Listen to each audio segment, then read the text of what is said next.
আমার খাতার টাকা দিতে হইব, টাকা না দিলে জমিতে মাটি ফেলে দিব না। আমরা কি গরিব মানুষ, আমাকে যেটু জমি তার মধ্যে মাটি ফেলে রাস্তা করে গেলে আমরা খাইয়া বাঁচব কি? প্রায় ২ বছর আগে নির্মাণ কাজ শেষ হলেও দুই পারের সংযোগ সড়ক না হওয়ায় কাজে আসছে না ৩.৫ কোটি টাকা ব্যয়ে নির্মিত সেতু। যেন আমার যদি ৮% জায়গা থাকে, আমার একটা লিখে দিতে হয়, তোমার ৮%-এর মধ্যে ৫% যাবে বা ৪% যাবে, আরটুক তোমার নিজের থাকবে। এরকম কোনো মাপজোক হয় নাই, টাকা পয়সা পাই নাই। টাকা পয়সা না পাইলে তো আমরা রাস্তা করতে দেব না। টাকা ছাড়াই বেকু আইনা এরা রাস্তাঘাট করে নেবে, কয় পরে টাকা দেবো, পরে কিন্তু টাকা পাবো না আমরা। নদী পারাপারে অসুবিধা দেখা গেছে, সারা বছর নদীতে নৌকা থাকে, যে নদীর নৌকায় ওঠা কষ্ট। একটা মোটরসাইকেল, নতুন একটা মোটরসাইকেল পানিতে পড়ে যেতে পারে। এখন ব্রিজটা হয়েছে, দুই পাশে রাস্তাটা হয় নাই। এই রাস্তার কারণ যদি রাস্তাটা হয়ে যায় তাহলে ব্রিজ দিয়ে মোটামুটিভাবে যাতায়াত করা যাবে। আর যতটুকু সম্ভব আমি জানি যে রাস্তাটা না হওয়ার কারণ হলো আপনার বাজেট কম, টাকা, আর যে ব্রিজটা রাস্তাটার কন্ট্রাক্ট নিয়েছিল সেই কন্ট্রাক্টটা নাকি এখন হাওয়া হয়ে গেছে। রাস্তাটা হচ্ছে না, আমি ছোট মানুষ হিসেবে জানি যে এটা বাজেটের জন্য বা জমি আলাদা টাকা দেয় নাই, এই কারণেই। ভূমি অধিগ্রহণ জটিলতার কারণে সেতুটি ব্যবহারও করতে পারছেন না দুই পাশের অন্তত ৩০টি গ্রামের মানুষ। মানিকগঞ্জের ঘিওর উপজেলার বৈকুণ্ঠপুর এলাকায় কালীগঙ্গা নদীতে দেখা মিলবে এই সেতুর।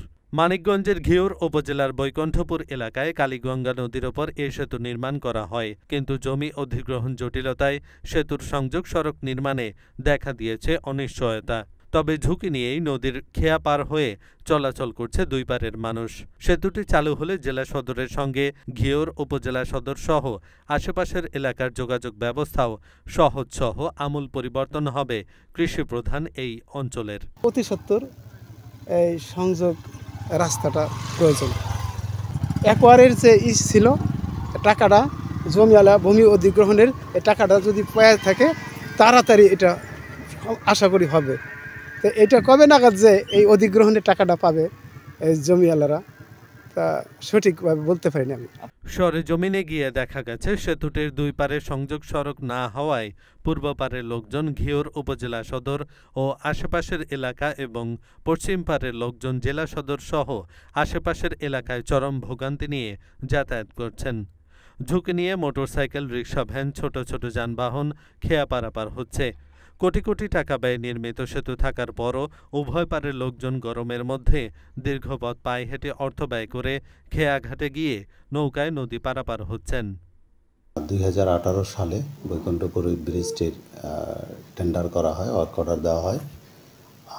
২০২২ সালের নভেম্বরের দিকে ব্রিজটির আসলে মূল স্ট্রাকচারে যে কাজ সেটা সম্পন্ন হয়, কিন্তু ভূমি অধিগ্রহণ সংক্রান্ত জটিলতার কারণে অ্যাপ্রোচ সড়কটুকু আমরা করতে পারিনি। বর্তমানে জেলা প্রশাসক মহোদয়ের কার্যালয়ে ভূমি অধিগ্রহণের বিষয়টি ফাইনাল স্টেজে আছে। দুই পাশের অ্যাপ্রোচের যে অ্যালাইনমেন্ট সেটা তারা ডিমার্কেশন করে দিয়ে গেছে। বর্তমানে ওইখানে বালি ফিলিংয়ের যে কাজ, সেখানে ড্রেজারের মাধ্যমে বালি ফিলিং করা হবে এবং সেখানে পাইপ ফিটিংয়ের কাজ চলমান আছে। আশা রাখছি আমরা খুব শীঘ্রই এটার কাজ শেষ করতে পারব। এহসানুল হক, ঢাকা পোস্ট।